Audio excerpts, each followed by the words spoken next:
if Jaydon Blue is available on your waiver wire, is this a player you're running to pick up? I would definitely consider.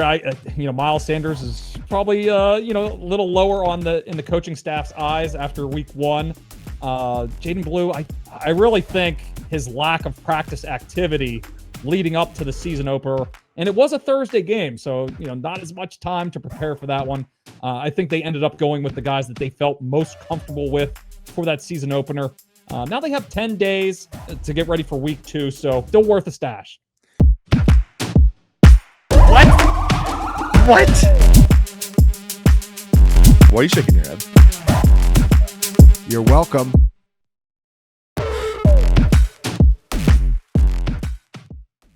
Week 2 fantasy football waiver wire editions. Theo Greminger with Joe Dolan and Tom Broly. Fantasy Football Daily on the Fantasy Points Podcast Network. Guys, week 1 nearly in the books. And the question for both of you is Hollywood Brown the number 1 waiver wire addition this week? Hollywood Brown this past game was really sensational on a usage standpoint. 16 targets. That currently leads the NFL heading into Monday Night Football. 41% target share, 40% first read rate. And Joe Dolan, the thing that was really interesting was he had a 52% slot rate. So when we talked about the Kansas City all summer long, one of the main reasons we liked guys like Rashee Rice was this slot usage. It seems like Hollywood Brown has it. Even for the short term, it's very encouraging.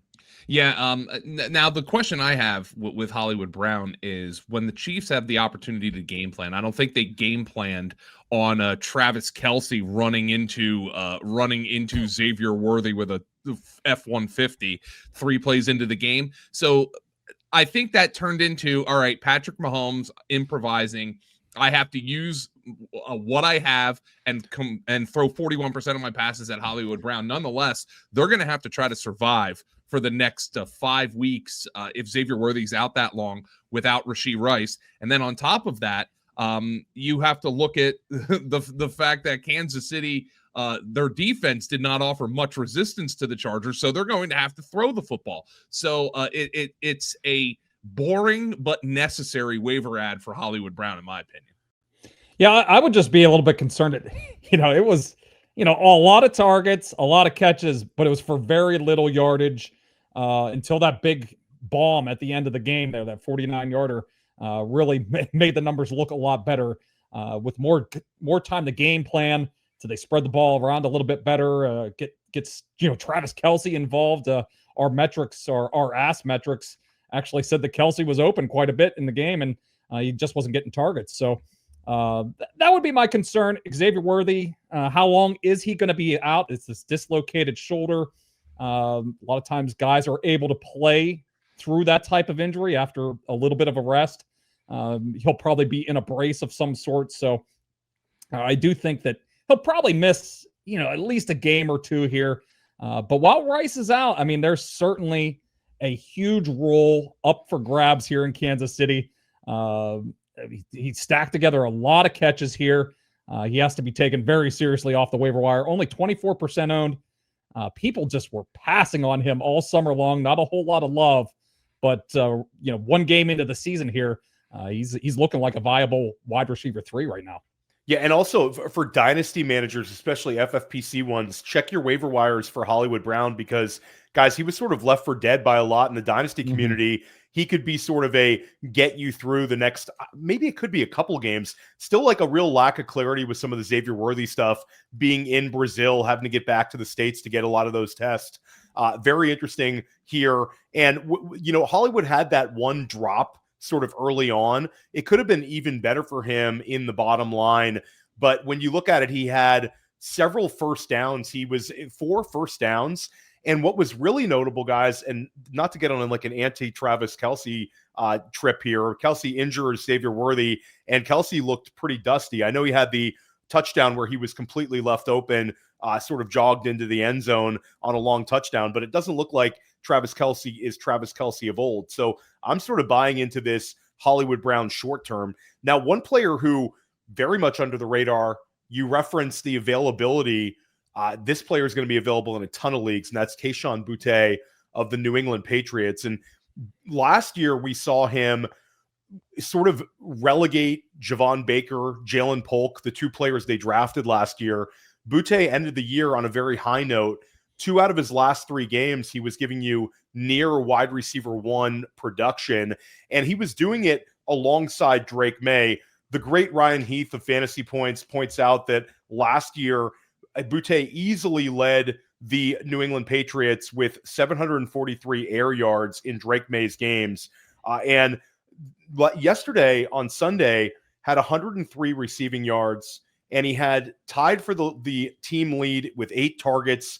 And this is a really, really fun player to talk about here.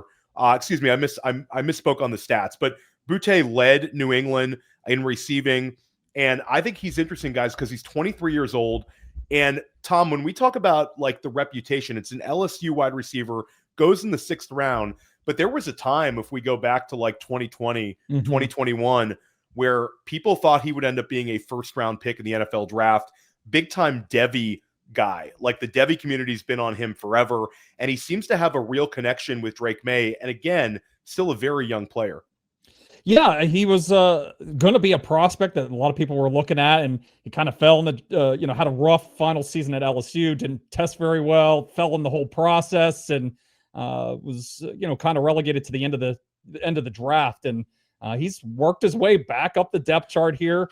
They spent premium picks on Javon Baker and Jalen Polk last year, and Boutte has been the guy that's kind of risen here over the last year or two. And kind of quiet training camp. Not a whole lot was said about him, but here he is in week 1.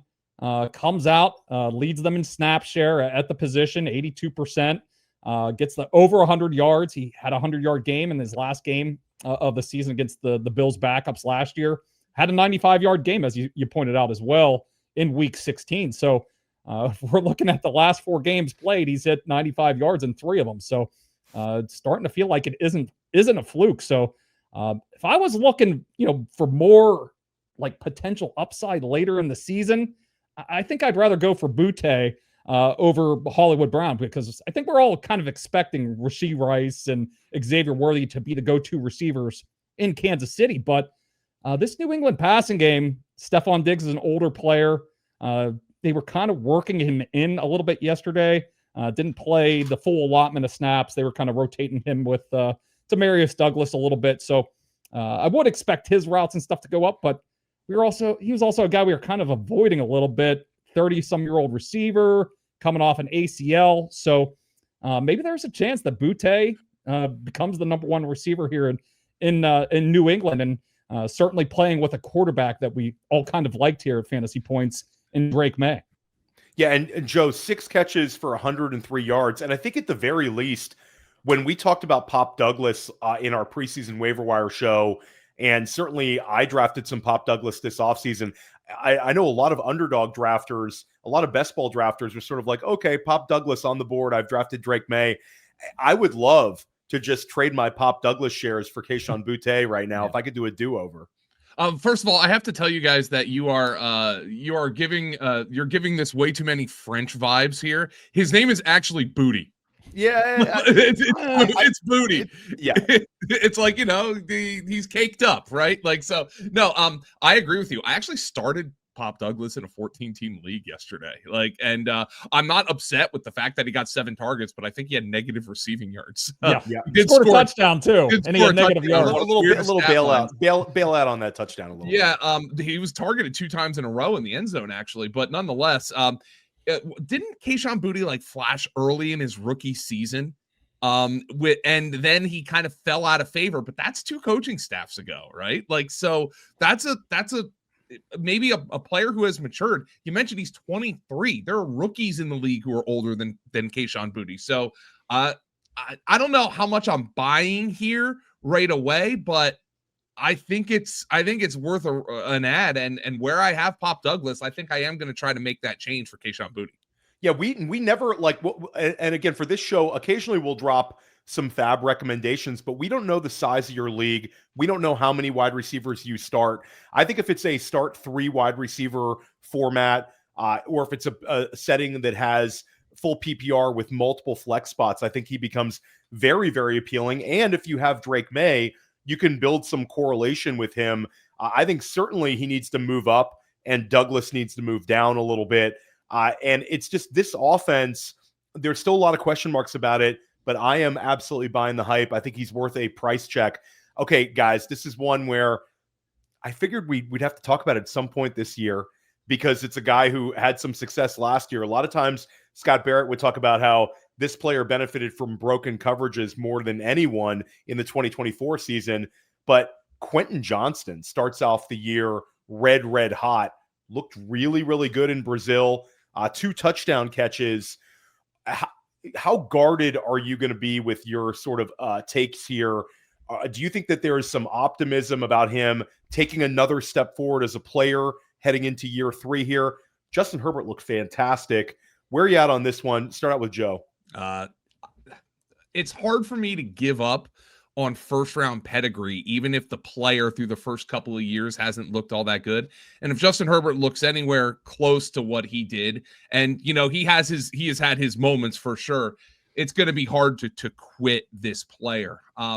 The question I have when it comes to Quentin Johnston, though, is the targets that are going to go to other players. Keenan Allen looked really good. Ladd McConkey is Ladd McConkey. So maybe we were overrating Ladd McConkey's target hogness on this particular show or on fantasy points in general. But in week 1, I'm interested what Tom has to say about this. Kayshon Boutte might be the Patriots' number 1 receiver. I'm not 100% sure how valuable that is, as opposed to maybe if Quentin Johnston becomes the Chargers' number 2 and Keenan Allen goes back into the, he's the slot, he's the third down guy if Justin Herbert needs a third down. But Johnston looked really good. And if Justin Herbert takes the next level, and the other thing, guys, I think Greg Roman was in his bag in that game.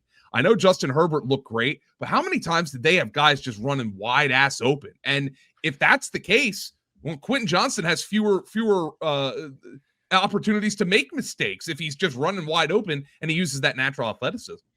Yeah, there's no denying he looked quick and he used his size, to score those touchdowns. And that was something that we saw a little bit last year. He led them in end zone targets, seized 2 of them right away in week 1. I do worry, though, overall. At the end of the day, I do think Ladd McConkey and Keenan Allen are going to see more targets than Quentin Johnston over the course of the season.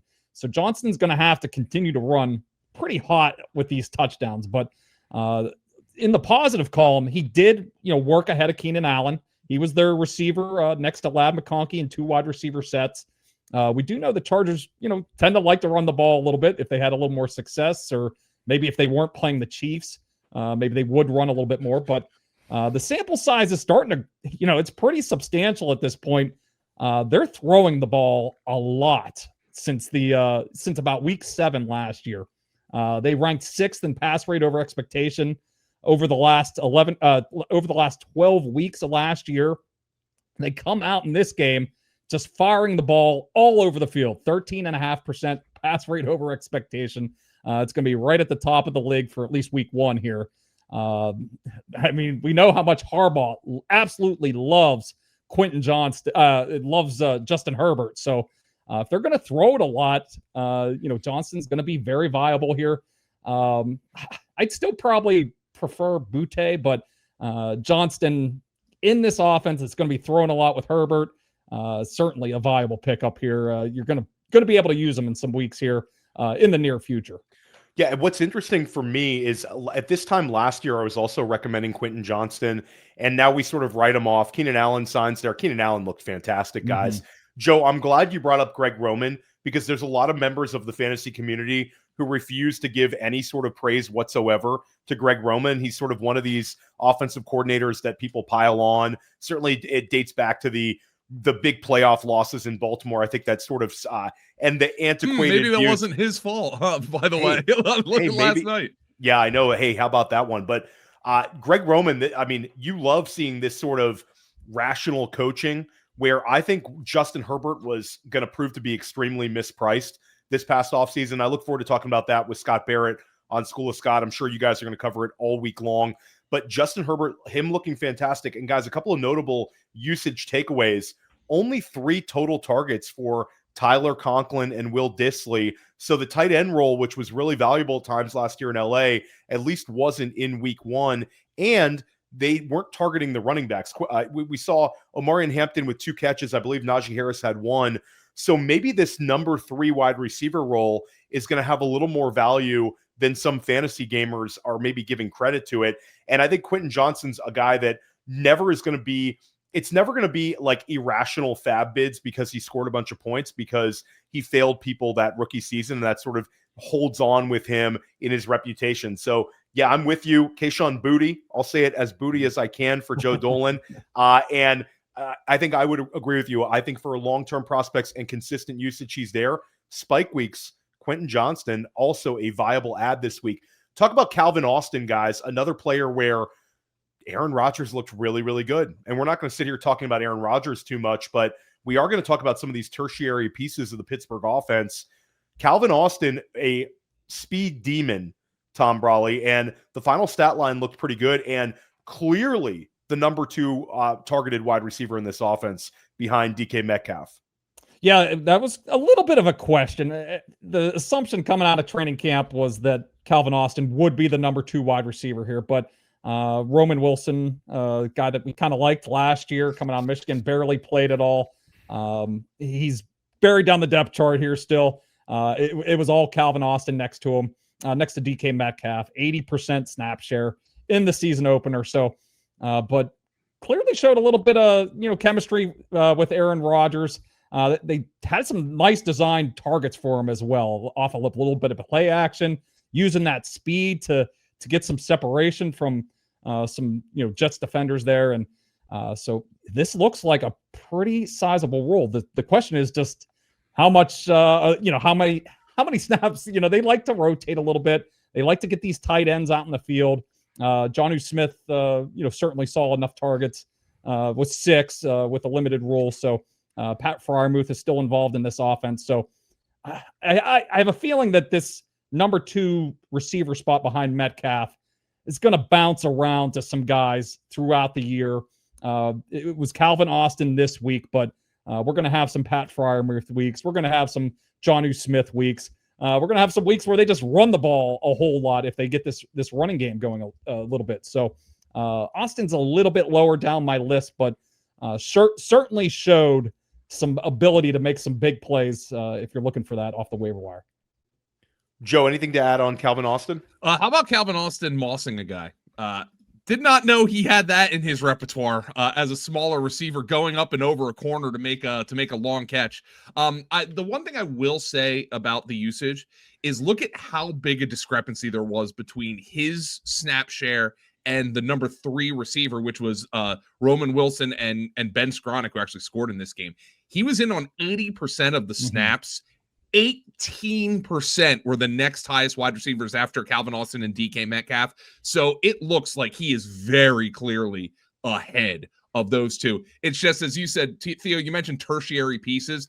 Arthur Smith loves his tertiary pieces. He loves trying to scheme it up for everybody.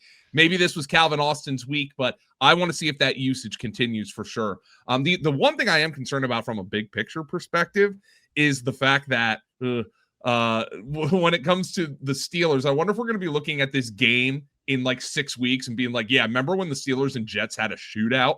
That feels like 3 years ago. So I'm still going to pump the brakes on the Steelers here, but the usage was really encouraging. Yeah, and speaking of encouraging, just how nasty was that Isaac Teslaa touchdown grab to end the game? I mean, like Isaac Teslaa, we talked about him in the preseason waiver wire.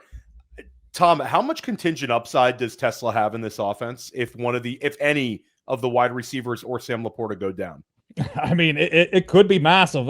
I do worry, though. We did see in week 1 here, Khalif Raymond was very much clearly the number 3 wide receiver. So there was some hesitation there, at least early in the season, to give him a big role. Only played 3 snaps. And, of course, he scored the awesome touchdown where he gets both feet in as he's falling out of the end zone there. So, but maybe plays like that get more opportunities for him. And certainly that offense yesterday, I mean, the Packers were able to keep The Lions in front of them all game long. We're used to seeing those Ben Johnson Lions offenses, lighting up defenses down the field, and that part of the Lions offense was non-existent. All those Jahmyr Gibbs checkdowns. I was happy about that because I had his player prop over his receiving yards, but that's not going to cut it moving forward here. So maybe they need to get a guy like Teslaa more involved. But if one of those guys goes down, Jameson Williams, as you said, or Ayomanyor, I would think that they're going to try to get him a bigger role in this offense and try to get a little more explosiveness. So not a whole lot of value as is, but he might be one of those guys you just want to kind of hold if you're playing in a high stakes league and you have really deep benches, and he's kind of just your last roster spot. And if something happens in that Lions offense, there's some potential for him to potentially jump into a big role and put up some monster games later in the year. Joe, 8 targets, 6 catches for Wan'dale Robinson. Again, sort of did his Wan'dale Robinson thing, 55 receiving yards, but we sort of want to brush him aside. Last year had about the least productive, highly targeted season anyone could imagine, but he's continuing to draw targets. Do you have any interest in having him on your fantasy teams? He's a guy, Theo, who if I have an injury or I have a bye, I'll plug him into my lineup because I can expect like 10 fantasy points from him. Other than that, why am I holding him on my bench, right? We know what he is. 6 catches for 55 yards is like, geez, I hope he had some oxygen after averaging like 9 yards per reception, which is higher than we're typically used to from him. Now, he to me is not somebody who's particularly interesting in a normal league because you can find somebody to catch 5 for 50 on the waiver wire when you need one. If maybe I had Xavier Worthy and my waiver wire isn't very deep, that's somebody who I'm like, all right, I just need points while I wait for Xavier Worthy to come back. Or if I have Rashee Rice and I'm waiting for him to come back and I just need points, Wan'dale Robinson makes sense. Other than that, I'd prefer to hold any of the other names we discussed here. Yeah, no, for sure. And we could cover a ton more at the wide receiver position. And certainly in your leagues, you want to come through. There's some players maybe we didn't talk about that might be available in your leagues. But I will mention Malik Washington, Jalen Waddle now banged up. Malik Washington was on the field a ton yesterday for a very, very bad Miami Dolphins offense. Deontay Thornton, we told you to add him in the preseason. I think that role could expand as the season moves along. And Geno Smith looked very, very good. And Elic Ayomanyor didn't put up the numbers, but he had 25% target share. He was running like 80% of the routes run. Tom and Joe, let's start out with you, Tom. Any other wide receiver you'd like to point out? And then we'll kick it to Joe. I'll second the Ayomanyor. I mean, that is a guy. The numbers don't look great here after week 1. He's not going to be, the Joe Schmo in your league is not going to be targeting him, but that was a very promising start to his rookie, season here. Very clearly the number 2 wide receiver. We heard a lot leading up to the season and we saw the depth chart where he was number 2, but we always go into the season, maybe Tyler Lockett and some of these other guys are going to be rotating with him. Now, he was, very clearly the number 2 wide receiver, and that was about the worst possible matchup Cam Ward could have to start his career, going out to Mile High, playing that defense, just under constant pressure. But Ayomanyor's role is looking very robust here heading into the second game of the year. So another tough matchup against the Rams, but he's definitely a guy I would want on my roster for later in the year. But I'll drop a little, Jaden Higgins and Christian Kirk. These are guys that could be dropped at, some point here. Kirk may have already been dropped in one of your shallower leagues because of this hamstring injury, but they very clearly need somebody to step up at the second wide receiver spot. I don't know what the Texans are doing, wasting snaps on Xavier Hutchinson. We saw this last year, never did anything next to Nico Collins, and they're playing him 68% of the snaps. And Justin Watson out there running sprints like he was in Kansas City, just totally wasting the 2, wide receiver spots next to Nico Collins. So at some point, they're going to come to their senses with Jaden Higgins, get him on the field more. And Christian Kirk, I do expect him probably to miss another game here with the hamstring injury, but I do think he could be valuable as the number 2 wide receiver. Clearly, Hutchinson and Watson aren't going to be commanding very many targets moving forward. Yeah, Justin Watson's inevitable. He's a guy that he just sort of, why is he ever out there? It happens every year for us in fantasy. Joe, any wide receivers to add, or we covered them all? Cedric Tillman is the only other one. He had a run last year where he was like the #1 fantasy receiver when Jameis Winston was in the lineup, and Joe Flacco's out there slinging it. He had a strong week 1, got in the end zone, 5 catches. I believe he had 61 yards receiving, 5 for 52 actually on 8 targets. Good target share. The only concern I have is that the Browns scored 16 points against the Cincinnati Bengals defense. But Cedric Tillman was a guy drafted a lot in best ball, and early returns are good there. If you're watching this on YouTube, make sure you're subscribing to the pod. If you're listening to this on the pod, give us a sub on YouTube. It doesn't cost you anything, and it helps us a lot. And if you're looking to level up your fantasy game this year, consider a subscription to Fantasy Points. Use the code Theo and get 15% off any package, including Fantasy Points data. Joe, Tom, we tried to tell him in the preseason. We told everybody to add Harold Fannin Jr. I had a bunch of people DMing saying, thanks, guys, for the Harold Fannin recommendation, because Harold Fannin Jr. just tied an NFL record, alongside Tyler Warren, tied an NFL record for the most catches by a rookie tight end in an NFL opener with 7. Fannin was awesome, and they got him going early, guys. You mentioned the Bengals defense. Well, they must have seen something in their scouting and preparation, thinking, let's get Harold Fannin the ball early and often. 3 catches and a rush attempt in the first quarter alone. Fannin looks like the real deal. And what's interesting is David Njoku wasn't like invisible. He was just outproduced by Fannin. Start out with you, Tom. You were on the Fannin bandwagon. We all were. This feels good. Even I, though, like, I was not expecting this in week 1. I thought it might be a gradual thing where, they kind of work him in a little bit more as the weeks move along. But first drive of the game, catches 3 passes. I think he was even targeted more than that. There might have been some penalties on some plays. And then he gets the wildcat snap as a runner as well. They were just looking for ways to get him involved. It was a good matchup for tight ends against that Bengals defense, but massive role right out of the gates here, playing a lot of 2 tight end sets, 72% of the snaps. So right next to Njoku. So the main concern moving forward is just how long Joe Flacco is going to be in the lineup. Do have some concerns about the quarterbacks, the rookie quarterbacks behind Joe Flacco, but this rule looks very robust right now. Joe Flacco, I think, will at least get a handful more starts. I mean, they were competitive yesterday. Had a chance to win that game against the Bengals, but everything is looking up here. The third wide receiver really wasn't involved in the Browns offense here. So it was Cedric Tillman, Jerry Jeudy, David Njoku, and Fannin out in the field. So I think they'll probably want to stick with that moving forward. And there's always this chance in a couple of weeks here, trade deadline. It's not very close right now, but we know those Cleveland Browns are looking to stock up draft picks, and they want to be picking high in next year's draft so they can get a quarterback. David Njoku's in the final year of his contract.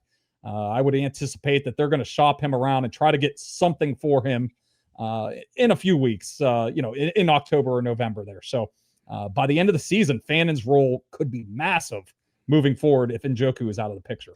Yeah, and I remember some sharp fantasy analysts last week telling everybody that the Browns are going to be in 12 personnel a lot. Oh, wait, that was Joe Dolan. So, Joe Dolan, you were right on that one. Hey, I got to give credit to Nathan Zagura, who's the Browns color commentator, who told me that they're going to be in a lot of 12 personnel. So here's the thing about Fannin, Theo, that I'm not 100% sure. Look, if David Njoku is gone, like Tom said, maybe they trade him. If he's gone, though, I'm not sure how much Fannin's role changes, because I think he's a really particular type of player. They lined him up in the backfield, split him out. I don't think he's very much of an inline tight end. He has a fullback's number. He's wearing 44, but this is very clearly a player they highlighted as having a plan for, and they executed that plan in week 1. Yeah, and another tight end who really looked good is Brenton Strange, and he's going to be rostered a little bit more heavily than Harold Fannin Jr., but he's certainly available in enough leagues that we should talk about. Some very weird usage for some of the wide receivers in Jacksonville, but Strange stood out. Talk about it, Tom. Your enthusiasm levels for Brenton Strange. Yeah, very, very strong showing here. We saw it last year when Evan Ingram was always, whenever he was out of the lineup, Strange would usually step into a pretty big role here, and it continued. This is a new coaching staff.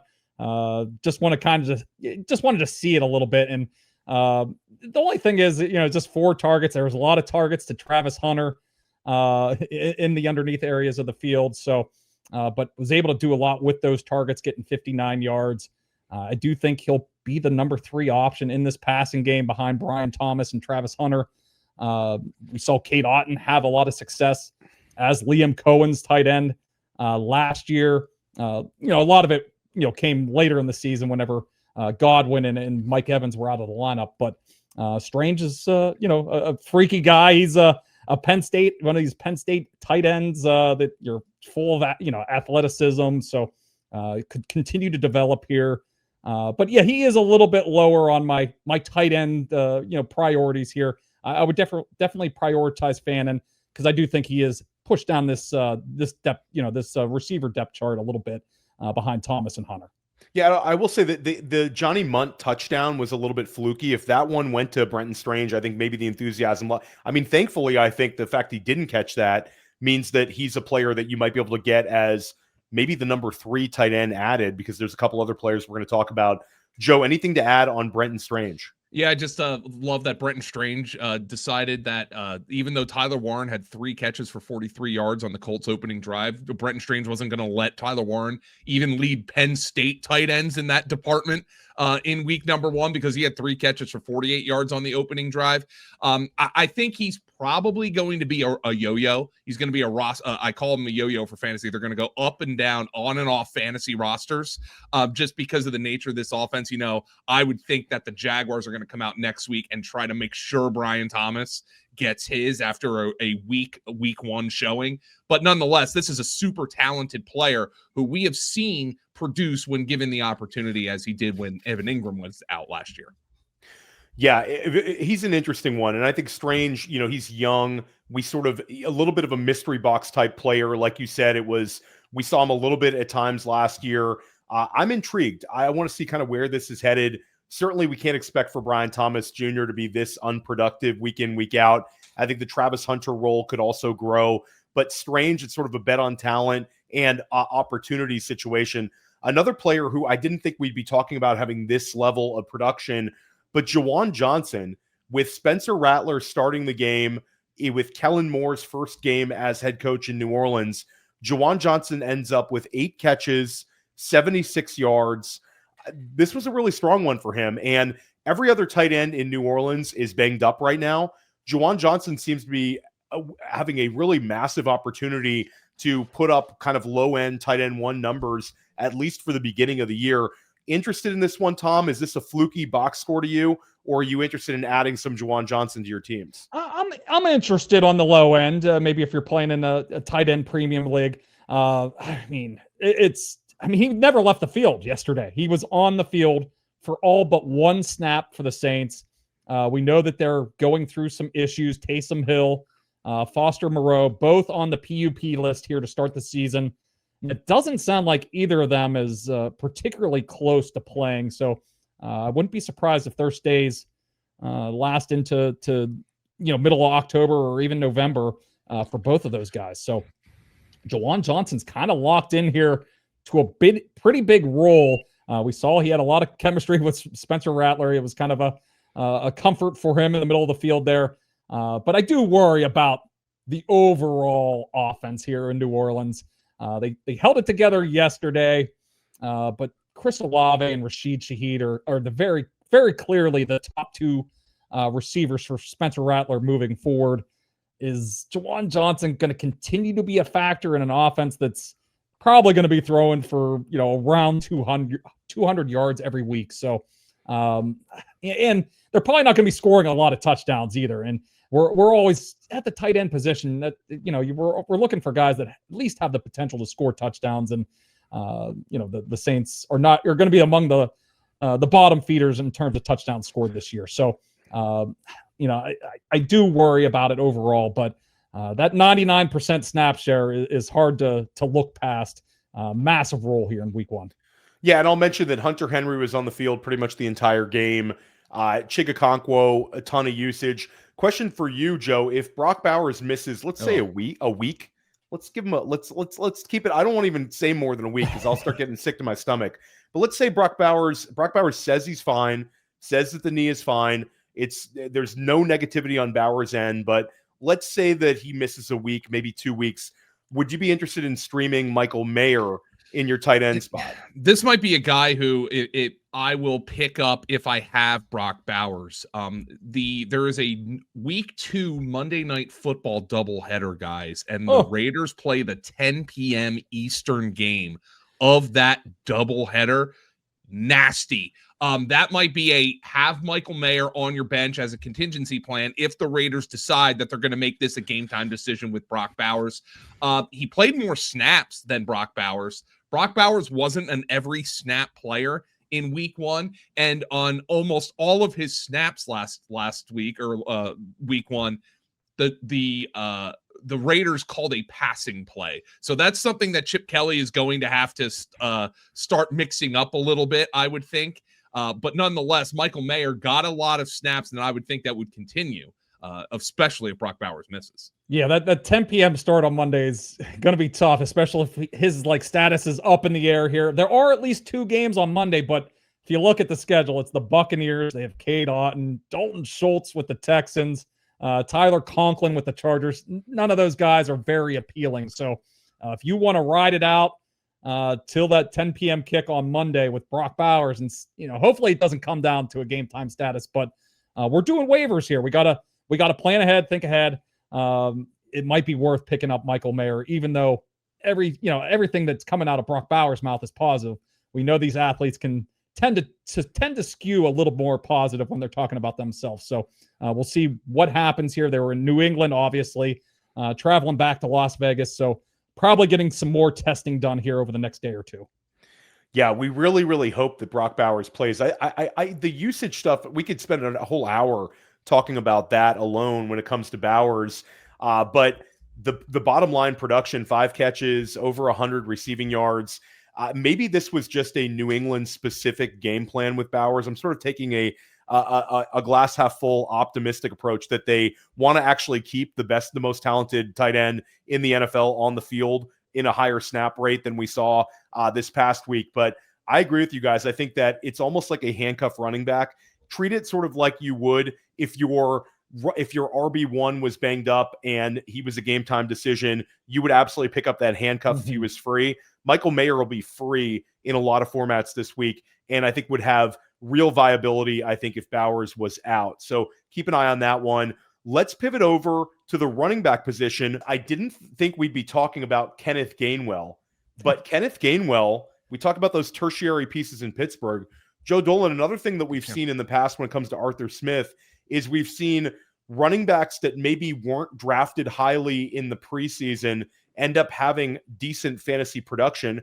Go back to the Atlanta days. Cordero Patterson, Tyler Algier, these guys were putting up numbers. They were in our fantasy lineups. Kenneth Gainwell, that we plays behind DeAndre Swift, plays behind Saquon Barkley, was sort of always a Nick Sirianni favorite. I didn't figure we'd be talking about him getting this many touches. He had 3 catches for really nothing out of the backfield. Also had 7 rush attempts. Looks like he's going to be a decent part of this offense. Kaleb Johnson, dynasty managers especially, can't be too happy about this one. But Kenneth Gainwell, it's yet another coaching staff that seems to like Kenneth Gainwell. So Kenny Gainwell, look, I'm an Eagles fan. He played for the Eagles for 4 years. And 2023 was kind of the example when the Eagles came out with him after acquiring DeAndre Swift and basically made him their lead back in week 1. There is something that Kenny Gainwell does that I am just not sure, where he puts a spell on coaches. Coaches love this guy.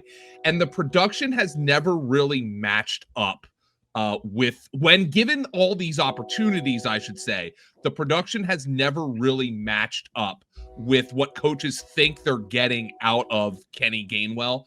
And Kenny Gainwell was most effective in 2024 with the Eagles when he was playing in a 3rd down, hurry up role, and he could rip off chunks of yardage. He's a very tough player. He's a good receiver, and he's a good pass protector. Those are three things coaches love. But when he gets a lot of touches, they tend to not go anywhere. The problem is I'm not sure Arthur Smith is going to learn that lesson, Tom. Yeah, it was frustrating to watch as a Steelers fan.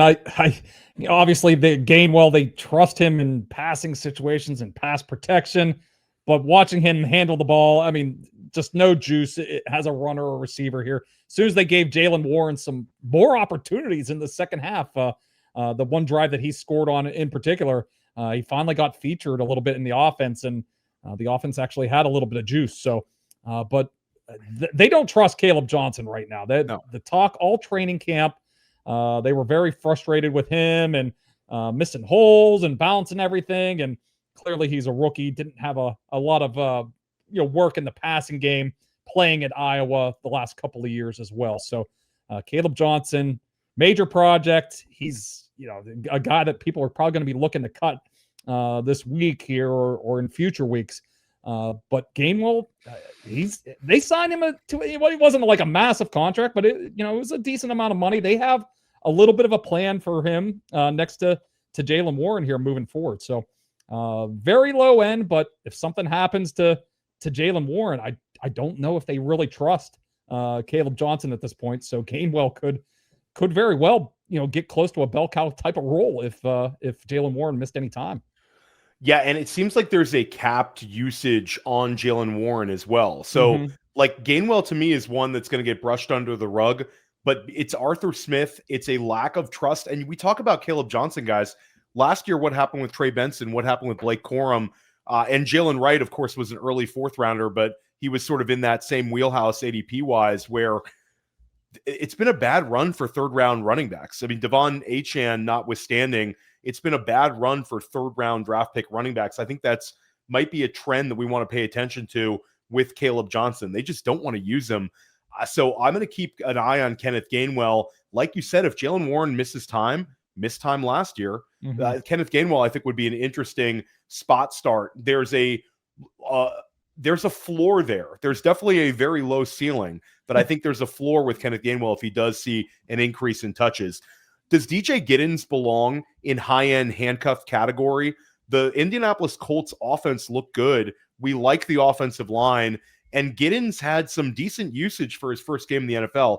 Joe, start out with you on this one. Yeah, I think what he is a handcuff. That's what he is. And the usage that Giddens mostly got in this game was after the game was kind of out of reach. And that game, guys, was an absolute debacle. The Miami Dolphins are a disaster. But I would say he's a handcuff, Theo. The usage was late in the game for the most part after the Colts were like, why risk Jonathan Taylor getting hurt at this point? We're going to win the football game.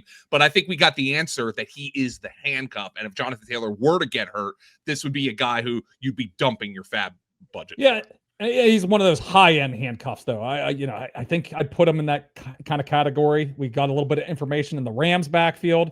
Jarquez Hunter was a healthy scratch. I think Blake Corum kind of has that one, and we know the Rams use quite a bit of Kyron Williams. So I think Blake Corum's in that high-end range now for these handcuffs. Giddens is after week one. I think he's in there. Will Shipley, that type. So I do. If you're in these really deep, high-stakes formats where stashing at the end of your bench some of these handcuffs in case there's an injury, I think Giddens needs to be added this week. Yeah, and I'm glad that you brought up Will Shipley. I think Will Shipley, he looked super explosive early in the game. We actually saw him get that kind of an uncomfortable early target for Saquon Barkley managers where it's like, hey, why's that target not going to Saquon Barkley? Yeah, we didn't see that last year. Yeah, where's that? So Shipley looked good with that one. Really like that one. Agree with you completely on Blake He's dinged Corum. up, by the way. Let's keep Rib that in injury, mind. yep. He missed the second half of the rib injury, but I don't know how serious it is. Yeah, the rib thing, and I think we'll get a little more clarity with that. A.J. Dillon actually didn't look awful either. Dillon was running sort of with purpose and explosiveness. But again, it's all Saquon Barkley there. It's sort of splitting hairs. But Shipley, I think if he's healthy, belongs in that high-end handcuff discussion. We love adding handcuffs, guys, where we think it could be like-for-like usage. Shipley definitely wouldn't get the Saquon Barkley treatment. But I do think if it was like a 3-game sample size, DJ Giddens could handle 20-plus touches every single game. We saw that sort of volume at Kansas State.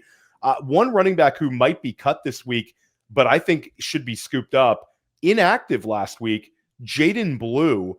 Guys, this is sort of just an indictment on Miles Sanders. Miles Sanders, of course, breaks off the really long run and gets caught from behind. And Miles Sanders, by a linebacker. And I think Javonte Williams would have housed that one, Joe. Just Sanders looked completely lack of explosiveness there. He also had a very costly fumble. Tom, if Jaydon Blue is available on your waiver wire, is this a player you're running to pick up? I would definitely consider. Miles Sanders is probably a little lower on in the coaching staff's eyes after week 1. Jaydon Blue, we were talking. We were doing this Thursday live stream before Thursday Night Football this year. I really think his lack of practice activity leading up to the season opener, and it was a Thursday game, so not as much time to prepare for that one. I think they ended up going with the guys that they felt most comfortable with for that season opener. Now they have 10 days to get ready for week 2. So maybe Blue is active this week. So I do think we're going to see, he's about 36% owned in Yahoo leagues. I wouldn't be surprised if we see that number get down to like 25 to 30% later this week once teams start making more moves, as they try to flip their rosters a little bit. So, but I wouldn't be afraid to pick him up. Javonte Williams looked all right. It was much better than what we saw in Denver, but we'll see if he can sustain that moving forward. So I still have a lot of skepticism about the guys in front of Jaydon Blue. So still worth a stash. Very fast in a backfield without a lot of explosiveness. Mm-hmm. That alone is like a trigger. And Jaydon Blue can catch the football, guys. A lot of production as a pass catcher at Texas. Interesting one to stash for sure. I also mentioned Keaton Mitchell was inactive, but it sounds like that was a special teams decision. Derrick Henry looked like maybe the best pick you could have possibly made inside of round 2. I think Henry, in the time we've been recording, ran for another 65 yards. The guy's just incredible. He didn't fumble it though, did he? No. I mean, listen, costly fumble, and what a game that was. But Keaton Mitchell, especially if you're a Derrick Henry manager, I still think he would be the next one in if Henry were to miss some time. Definitely an interesting one. Running back wise, we could talk about a ton of guys, but really check your waiver wire. And I'll say it's sort of an uneventful week 1 where we didn't have some situation where a starter went down and we're needing to pick up a handcuff. Of course, we're recording this before Monday Night Football. We don't know what the Kyle Monangai usage is going to look like. That's one I think that all three of us are probably monitoring this evening. But let's pivot over to the quarterback position, guys. Is Daniel Jones this year's Sam Darnold? And I'll preface it by saying we now have a 2-year run where a reclamation project quarterback that the fantasy community was not drafting ended up finishing as a QB1. Baker Mayfield goes to Tampa Bay sort of as the bridge quarterback, taking over for Tom Brady. Baker Mayfield drafted as a QB3 for most of the summer in 2023, ends up finishing as a QB1, and then, of course, in 2024, takes another step forward in production, absolutely cooks last year. Then last season, Sam Darnold had an opportunity with J.J. McCarthy banged up in the preseason. Darnold ends up being a QB1 on the year, finishes towards the leaders in multiple passing categories. Now you got Daniel Jones, guys, and we can talk about what a train wreck Miami was and how they basically gave this game away. But Daniel Jones has a passing touchdown to Michael Pittman, has no interceptions, and runs for 2 touchdowns. And these weren't just scrambles. There was designed rush attempts for him, a quarterback with mobility, and now in an offense where there's a ton of skill position talent around him. There's a plus offensive line, and the vibes are pretty good here with Daniel Jones. Start out with you, Tom. How interested are you in adding him to your fantasy rosters? I would if I'm playing in, especially in a 2-quarterback league, or maybe I'm not real excited about my quarterback's performance in the season opener, and you're looking potentially for a little more juice in the future. I think he's at least worth an ad here to see if he can continue.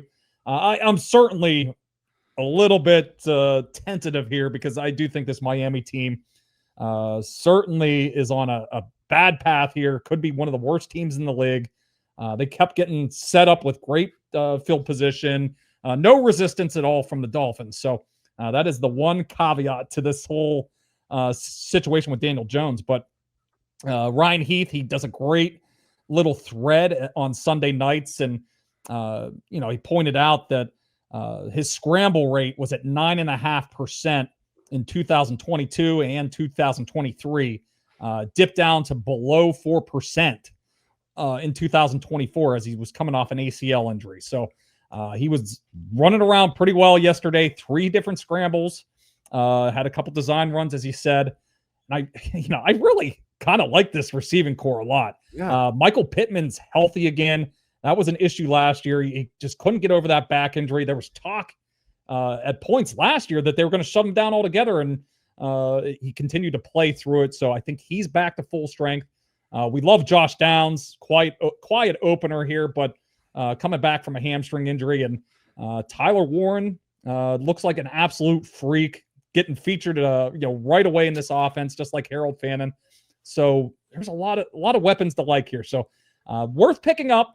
I think we're going to get a pretty good litmus test here this week. They get that matchup at home against the Broncos, one of the best defenses in the league. So we'll see how sticky this Daniel Jones performance is from week 1.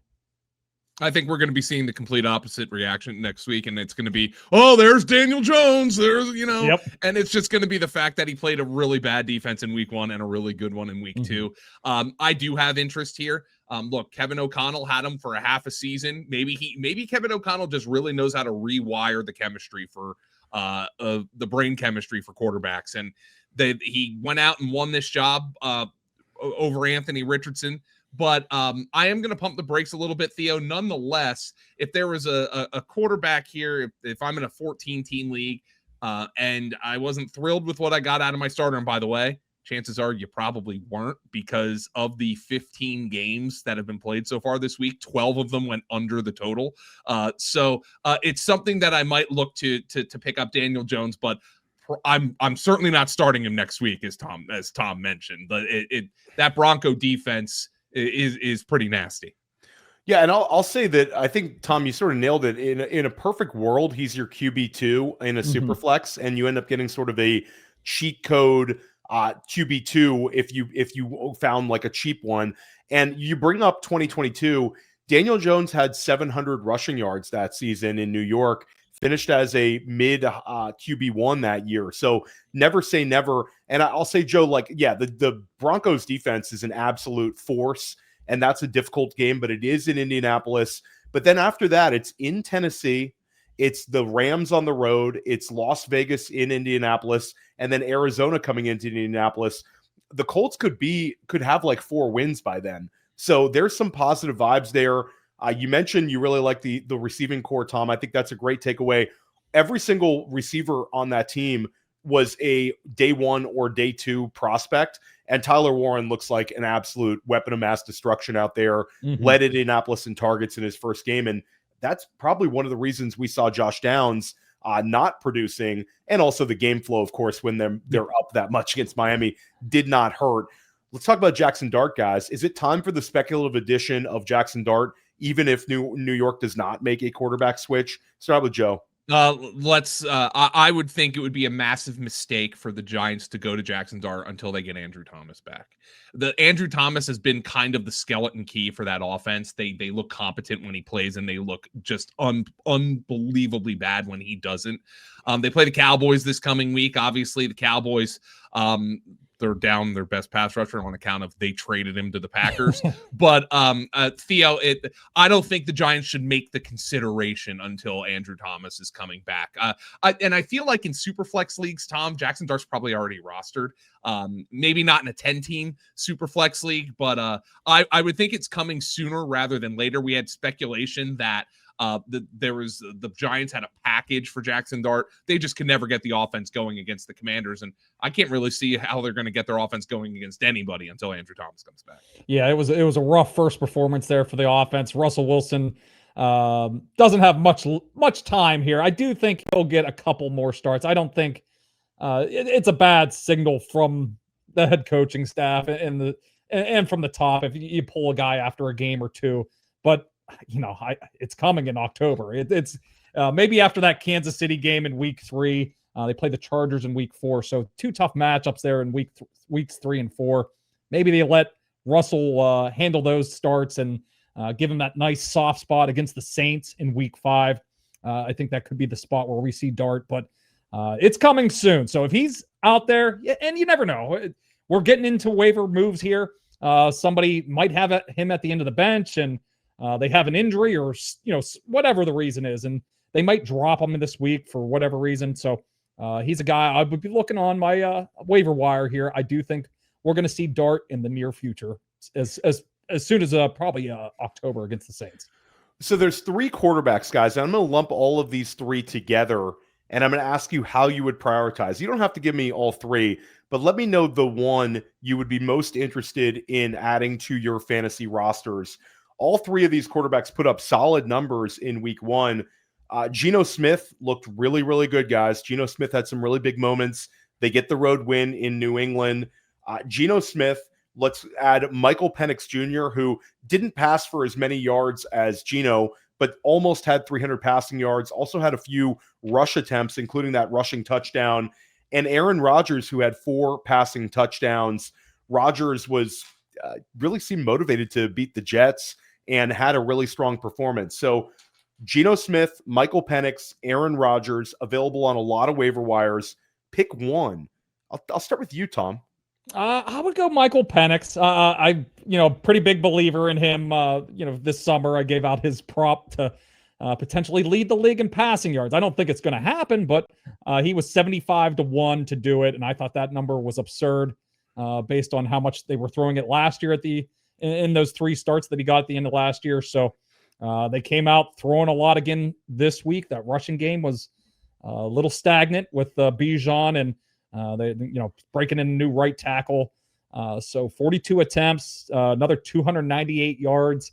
He's averaging close to 260 passing yards in his first 4 NFL starts. So I think that's pretty promising. And just looking at, a little bit more scrambling here in the season opener. So he got the rushing touchdown. So maybe that will be a little bit added part of his game here. Just, hey, another, maybe an extra scramble or 2 per week could, gets us maybe an extra fantasy point or 2. So I'm looking at Michael Penix. I just hope his receivers get healthy here.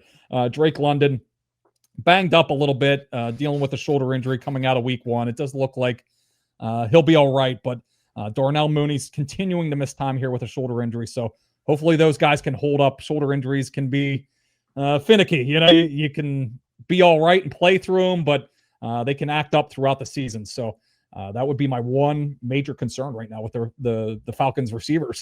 They're very thin. Joe Dolan, same question. Penix. That being said, Geno Smith would be second of these, but both of them right now have their number 1 receiver, Geno being Brock Bowers, dinged up. Geno's just a guy who he throws the ball up for good or ill. And he had 362 in that game against the Patriots, who were without Christian Gonzalez. He also had one of the dumbest interceptions you'll ever see, throwing the ball into triple coverage. That's what he does. But no, Penix, Geno, Rodgers in that order. Yeah, I'm completely with you guys. Penix is the number 1 for me. And it's interesting. There's 6 rush attempts. Penix always had that 40-yard dash time in his bag. He was a sub 4.6 40 guy. Put up some nice numbers at Washington Pro Day.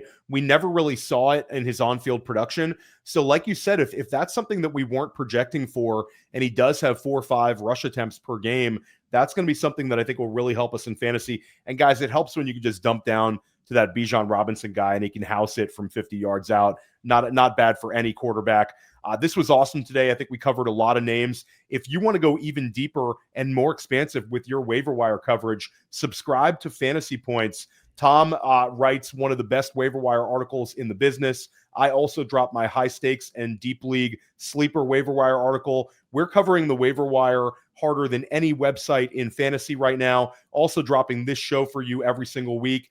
And consider subscribing for all of our amazing tools, our start-sit articles, you name it. And if you want to really level your game up, make sure you subscribe to Fantasy Points Data. It is just an awesome, awesome resource to have. Use the code Theo for 15% off. Make sure you're also checking out all of our awesome podcasts, all of our amazing YouTube content. We're everywhere. At Fantasy Points, we're going to help you crush your leagues this season.